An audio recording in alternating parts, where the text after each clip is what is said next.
آپ کے سامنے بیان کیا گیا تھا۔ کچھ لوگوں کا تقاضا ہے کہ ایک مرتبہ پھر اس کو دہرا دیا جائے، تو آج تیسرے دن پھر دوبارہ اس کو دہراتا ہوں مختصر انداز میں، پھر آگے چلتے ہیں۔ جب اذان ہم پڑھتے ہیں تو عام طور سے لوگ کیا غلطی کرتے ہیں؟ اللہ اکبر، اس میں شروع میں جو حمزہ ہے اس کو کھینچ دیتے ہیں اور اللہ اکبر اس طریقے سے پڑھنے لگتے ہیں، تو اس سے اس کا معنی ہی بدل جاتا ہے، کیونکہ جب حمزہ کو ہم نے کھینچ دیا اب یہ دو حمزہ ہو جاتے ہیں اور اس کا مطلب ہو جاتا ہے کیا اللہ بڑا ہے، تو گویا اس کو اللہ کی بڑائی میں کیا ہے؟ شک ہے۔ اسی طریقے سے اکبر، اس میں غلطی کرتے اکبر، با کے بعد الف لگا دیتے ہیں، اس کو کھینچتے ہیں، یہ بھی درست نہیں ہے، یہ غلطی ہے۔ اسی طریقے سے اشہد اللہ الہ الا اللہ، اس میں یہ غلطی کرتے ہیں کہ اشہد میں جو ہا ہے اس کو کھا جاتے ہیں، اشہدو پڑھتے ہیں، اور اگر ہا پڑھتے ہیں اس کے بعد الف لگا دیتے ہیں اشہاد اللہ الہ، ال میں کیا کرتے ہیں؟ نون لکھنے میں آتا ہے، پڑھنے میں نہیں آتا ہے، تو اس نون کو بھی پڑھ دیتے ہیں، اللہ پڑھ دیتے ہیں، تو یہ درست نہیں ہے۔ اسی طریقے سے لا الہ الہ، الہ میں جو الہ کا لام ہے، اس لام کے اوپر خالی کھڑا زبر ہے، اور کھڑا زبر کو ایک الف کے برابر کھینچنا ہوتا ہے، یعنی اتنا جتنے میں آدمی مٹھی بند کر کے کھولتا ہے، بند مٹھی کو کھولنے میں جتنا ٹائم لگتا ہے اتنا اس کو کھینچنا ہے، تو بعض لوگ اذان دیتے ہوئے الہ اس کو بہت کھینچ دیتے ہیں، بعض کیا کرتے ہیں الہ میں جو ہا ہے بعد میں اس ہا کے بعد الف لگا دیتے ہیں، اس کو کھینچ دیتے ہیں، وہ غلط ہے۔ صحیح تلفظ یہ ہے پہلے جملے کا اللہ اکبر اللہ اکبر اللہ اکبر اللہ اکبر اشہد ان لا الہ الا اللہ اشہد ان لا الہ الا اللہ، اس طرح اشہد ان محمد الرسول اللہ، اس میں کیا غلطی کرتے ہیں؟ اشہد میں وہی غلطی کرتے ہیں جو پہلے بتایا کہ ہا کو چھوڑ دیتے ہیں یا ہا کے بعد الف لگا دیتے ہیں، اور محمد الرسول اللہ میں محمد میں میم کے اوپر پیش ہے، اس میں ہونٹ گول نہیں کرتے ہیں، تو ایسا لگتا ہے جیسے وہ زبر پڑھ رہے ہوں، اس میں ہونٹ گول ہونے چاہیے۔ اس طریقے سے اشہد ان محمد الرسول اللہ اشہد ان محمد الرسول اللہ۔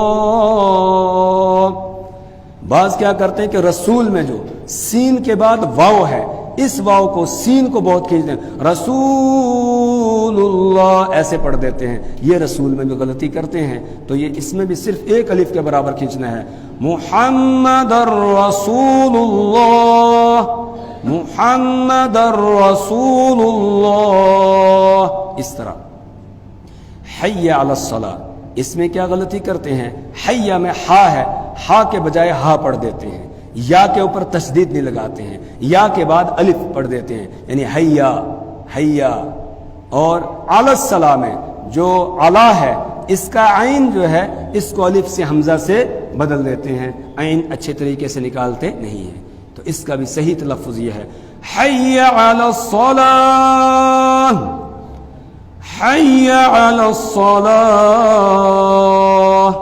دوسری غلطی یہ کرتے ہیں کہ الصلاۃ کے آخر میں جو ہے یہ گولتا ہے، جو وقت کی حالت میں ہا سے بدل جاتی ہے، تو بہت سارے حی علی الصلاۃ پڑھ دیتے ہیں اس کو، تو صلاۃ پڑھنا یہ درست نہیں ہے۔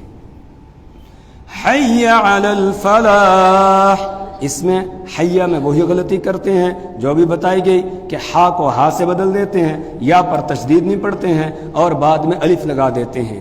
اسی طریقے سے الفلاح، اس میں فا کو پھا پڑھ دیتے ہیں، تو اس کا تلفظ بھی درست کرنے کی کوشش کرنی چاہیے۔ صحیح تلفظ یہ ہے حی علی الفلاح حی علی الفلاح۔ اذان ہو گئی، جب اذان ہم سنیں تو اس کا اذان کا جواب دینا یہ مسنون ہے، سنت ہے، اور جیسے مؤذن کہہ رہا ہے ویسے ہمیں کہنا ہے۔ البتہ حی علی الصلاۃ اور حی علی الفلاح میں دونوں طرح کی روایتیں ہیں کہ حی علی الصلاح ہی اس کے جواب میں کہا جائے، حی علی الفلاح ہی کہا جائے، اور یہ بھی ہے کہ اس کے جواب میں لا حول ولا قوت الا باللہ یہ کہا جائے۔ تو تو لہذا لا حول ولا قوت الا باللہ یہ بھی اور حی علی الصلاح حی علی الفلاح وہ بھی، دونوں کو اگر جمع کر لیں تو اور زیادہ بہتر ہے۔ جب اذان ہو گئی، اذان کے بعد اب رسول پاک صلی اللہ علیہ وسلم پر درود پڑھنا ہے، سننے والے کو بھی اور اذان پڑھنے والے کو بھی، اور اس کے بعد پھر وسیلے کی دعا کرنی ہے، اللہم رب هذه الدعوة التامة والصلاة القائمة آت محمدا الوسيلة والفضيلة وابعثه مقاما محمودا الذي وعدته انك لا تخلف الميعاد۔ یہی الفاظ حدیث کے اندر وارد ہوئے ہیں، عام کتابوں کے اندر وعدتہ یہاں تک کے الفاظ ہے، اور بہقی کی روایت میں انک لا تخلف المیعاد یہ الفاظ بھی آئے ہیں۔ لہٰذا انہی الفاظ میں اگر ہم دعا پڑھیں گے تو اس میں الگ ایک نورانیت ہوتی ہے، لیکن جو اردو کی کتابوں میں بیچ میں اضافہ ہے وَالدَّرَجَةَ الرَّفِيعَ، اسی طریقے سے وَارْزُقْنَا شَفَاعَتَهُ یوم القیامہ کے الفاظ کا اگر کوئی آدمی وہ پڑھتا ہے، کسی نے بچپن میں اسی کو یاد کیا ہے تو اس میں بھی کوئی حرج نہیں ہے، جائز ہے، ویسے آدمی پڑھ سکتا ہے۔ اس دعا کے پڑھنے کا فائدہ کیا ہے؟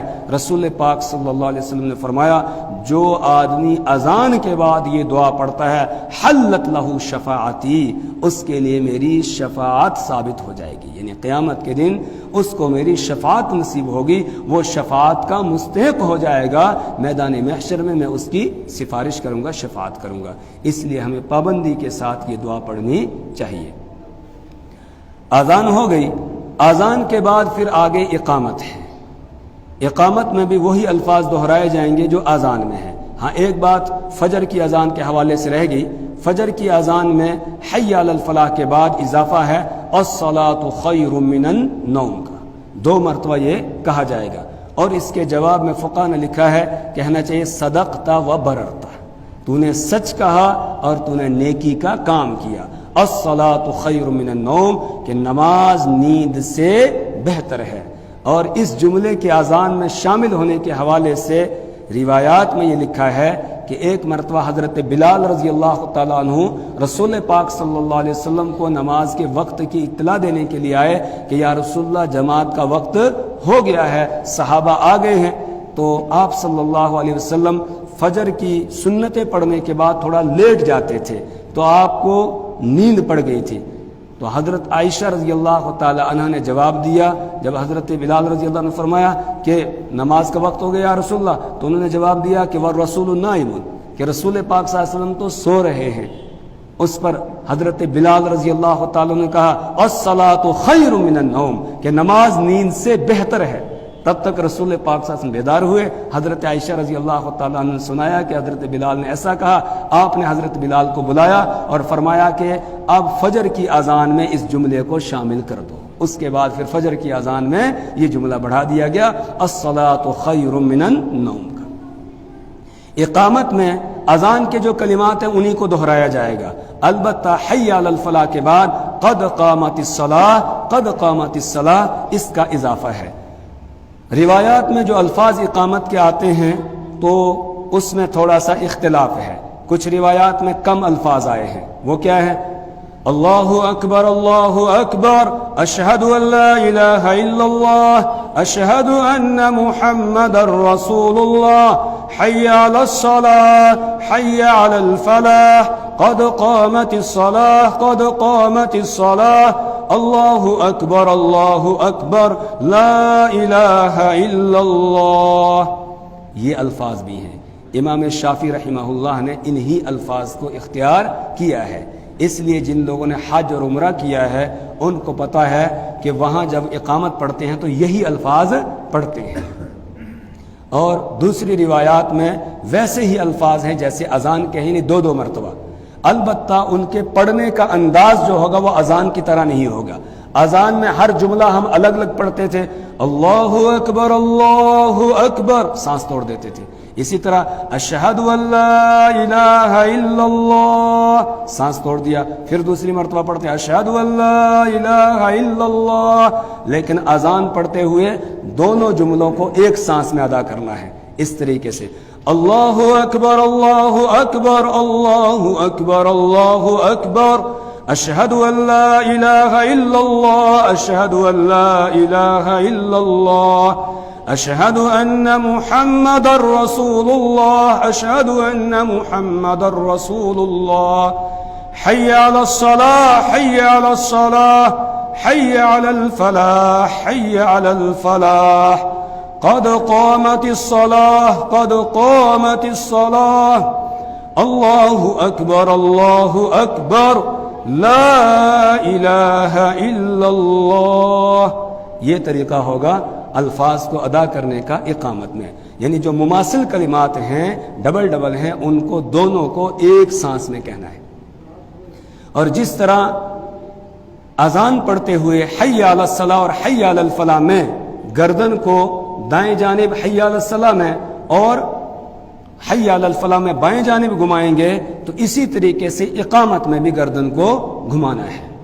اور گھمانے کا طریقہ میں نے بتایا تھا اذان کے اندر کہ گردن کو پہلے گھما لیں گے پھر وہی کلمے کو شروع کرنا وہی ختم کرنا ہے. اسی طریقے سے ادھر بھی پہلے گردن گھما لیں گے وہی کلمہ شروع کرنا اور وہیں پر ختم کرنا ہے.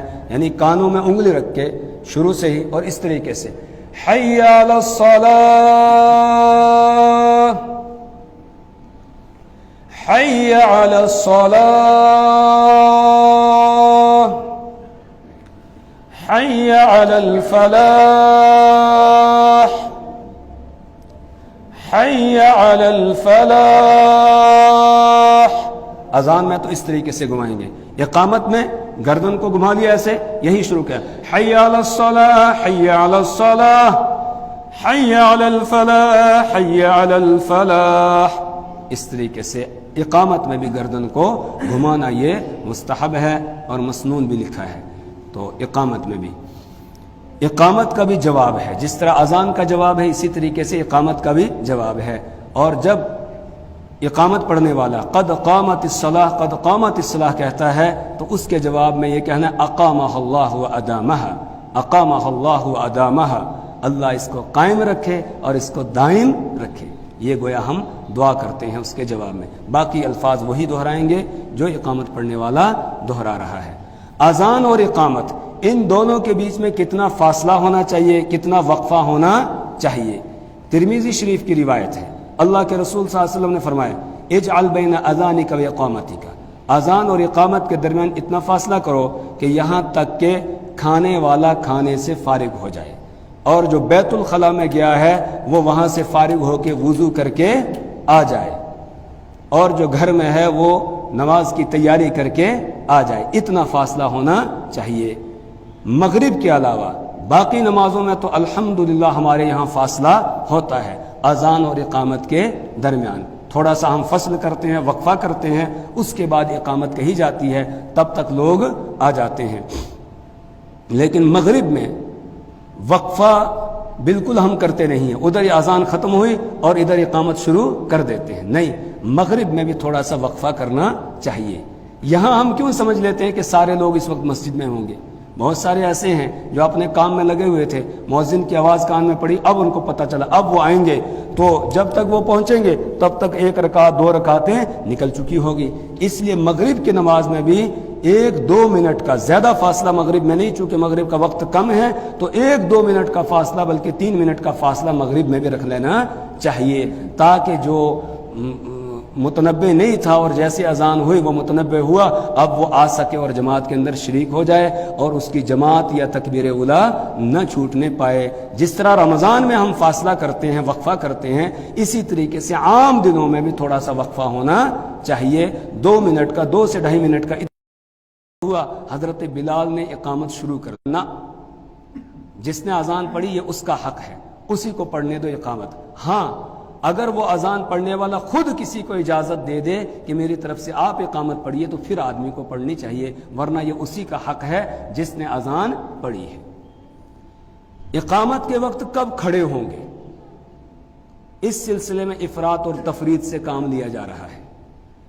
اقام یقیم اقامتن اس کا معنی ہوتا ہے کھڑا کرنا. تو ہم جب کھڑے ہوتے ہیں تو گھڑی کو دیکھتے رہتے ہیں, جیسے ٹائم ہوا سب کھڑے ہو جاتے ہیں. ابھی اقامت شروع ہوئی نہیں, اقامت پڑھنے والے نے کھڑے ہونے کا ہمیں آرڈر دیا ہی نہیں, کھڑے ہونے کے لیے کہا ہی نہیں, ہم پہلے کھڑے ہو جاتے ہیں. اس کو فقہاء کرام نے مکروہ لکھا ہے. تو اقامت شروع ہونے سے پہلے کھڑا ہونا یہ مکروہ ہے. اقامت پڑھنے والا اقامت شروع کرے، جیسے وہ اقامت شروع کرے بس سب کھڑے ہونا شروع ہو جائیں، ادھر وہ اقامت ختم کرے، امام دیکھ لے صفیں سیدھی ہے، نماز شروع کرا دے، اگر صفیں سیدھی نہیں ہے تو پہلے صف سیدھی کرائے، اس کے بعد پھر نماز شروع کرائے گا۔ صحابہ کرام رضوان اللہ تعالی علیہم اجمعین کا عمل فتح الملہم میں یہ لکھا ہوا ہے کہ حضرت بلال رضی اللہ تعالیٰ عنہ اذان پڑھنے کے بعد بیٹھے رہتے تھے اور روضہ اقدس صلی اللہ علیہ وسلم کے دروازے کی طرف دیکھتے رہتے تھے، آپ کے حجرے کے دروازے کی طرف۔ جیسے ہی رسول پاک صلی اللہ علیہ وسلم پردہ ہٹاتے نماز کے لیے آنے کے لیے تو حضرت بلال رضی اللہ تعالیٰ فوراً اقامت شروع کر دیتے، اب دوسرے صحابہ کو پتہ چلتا، وہ بھی کھڑا ہونا شروع ہو جاتے تھے، اور جب اقامت ختم ہو جاتی رسول پاک صلی اللہ علیہ وسلم ملاحظہ فرماتے، اگر صفیں سیدھی ہے نماز شروع کرا دیتے، صفیں سیدھی نہیں ہے تو صفیں سیدھی کراتے، پھر نماز پڑھاتے تھے۔ یہ ہے صحابہ کرام کے کھڑے ہونے کا طریقہ۔ اب اس میں کیا ہے، ہم پہلے ہی کھڑے ہو جاتے ہیں، وہ غلط ہے، اور بعض لوگ حی علی الصلاۃ اور حی علی الفلاح تک بیٹھے ہی رہتے ہیں اور اس بیٹھے رہنے کو فرض سمجھتے ہیں، اگر کوئی کھڑا ہے تو اس کو بھی بٹھا دیتے ہیں، انہوں نے بھی تفریط سے کام لیا، کہیں افراط اور کہیں تفریط ہے۔ صحیح طریقہ جو صحابہ کا وہ میں نے بتا دیا۔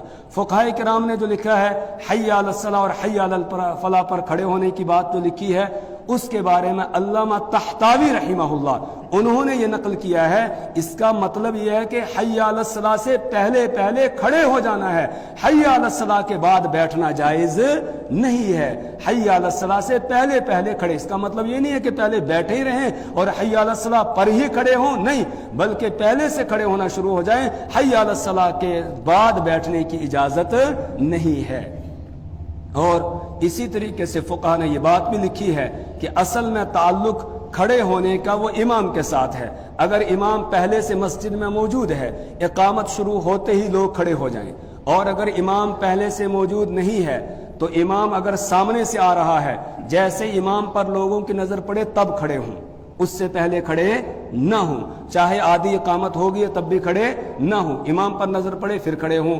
اور اگر امام پیچھے سے آ رہا ہے، ادھر اقامت شروع ہو گئی، ادھر امام پیچھے سے آ رہا ہے، تو جس صف سے امام گزر رہا ہے وہ صف کھڑی ہوتی جائے گی امام کے ساتھ، کیونکہ حضور نے فرمایا لا تقوموا حتی ترونی، تم کھڑے نہ ہوا کرو یہاں تک کہ مجھے دیکھ لو۔ یہ کیوں آپ نے فرمایا؟ بعض دفعہ ایسا ہوتا رسول پاک صلی اللہ علیہ وسلم نماز کے لیے نکلنے کا ارادہ کرتے، حضرت بلال رضی اللہ تعالیٰ نے اقامت شروع کر دیتے، تب تک کوئی آدمی آ گیا اور آ کر آپ سے کوئی بات پوچھنے لگ گیا، تو آپ کو بعض دفعہ نکلنے میں دیر ہو جاتی، پھر لوگوں کو کھڑے کھڑے انتظار کرنا پڑتا تھا۔ تو آپ نے فرمایا کہ تم بلال کی اقامت کہنے پر نہ کھڑے ہوا کرو، لا تقوموا حتی ترونی، تب کھڑے ہوا کرو یہاں تک کہ تم مجھے دیکھو، جب مجھے دیکھو گے تب کھڑے ہوا کرو۔ اسی پر فقہاء کرام نے یہ لکھا کہ اگر امام سامنے سے آ رہا ہے دیکھتے ہی کھڑے ہو جائیں، اور اگر امام پیچھے سے آ رہا ہے تو جس صف سے امام گزر رہا ہے اس صف والے کھڑے ہو جائیں۔ لہذا جو لوگ اس میں شدت اختیار کرتے ہیں حی علی الصلاۃ اور حی علی الفلاح پر ہی کھڑے ہونا ہے، اس سے پہلے کھڑا ہونا جائز نہیں، وہ غلط کرتے ہیں۔ ایسا نہیں ہے، بلکہ اس کا مطلب علامہ طحطاوی رحمہ اللہ نے یہ لکھا ہے کہ اس کا مطلب یہ ہے کہ حی علی الصلاۃ اور حی علی الفلاح سے پہلے پہلے کھڑے ہو جائیں، اس کے بعد بیٹھے رہنا جائز نہیں ہے۔ اور جو امام آ کر مصلی پر بیٹھتا ہے اس کے بعد ایک آدمی کو کہتا ہے کہ آپ اقامت پڑھیے اور باقی لوگوں کو بھی بٹھا دیتا ہے، یہ تو کہیں اس کی کوئی مثال ملتی نہیں ہے۔ رسول پاک صلی اللہ علیہ وسلم نے کبھی اس طریقے سے آپ آ کر پہلے مصلی پر بیٹھے ہوں، لوگوں کو بھی بیٹھنے کا، جو کھڑے تھے ان کو بھی بتایا ہو کہ بیٹھ جاؤ، اور اس کے بعد پھر اقامت کہنے کے لیے کہا ہو، پھر حی علی الصلاۃ پر کھڑے ہوں، کہیں کوئی روایت نہیں ہے۔ اگر کوئی اس طرح کی روایت ہے جس میں واضح طور پر یہ بیان کیا گیا ہو، ہم آج سے ہی شروع کر دیں گے، کوئی پیش کرے جی۔ تو لہٰذا طریقہ میں نے بتا دیا صحابہ کا کیا ہے، اقامت شروع ہوگی تب کھڑے ہوں گے، گھڑی کو دیکھ کر کھڑے نہیں ہوں گے، اور اقامت شروع ہوتے ہی کھڑا ہونا شروع ہو جائیں گے، اور پھر حی علی الصلاۃ سے پہلے پہلے سب کھڑے ہو جائیں، سب کو سیدھا کر لیں، امام اس کے بعد دیکھے صفیں سیدھی ہے نماز شروع کرا دے، اگر صفیں سیدھی نہیں ہے تو پھر صفیں سیدھی کرائے گا، پھر نماز شروع کرے گا۔ اللہ تعالی ہمیں دین کی سمجھ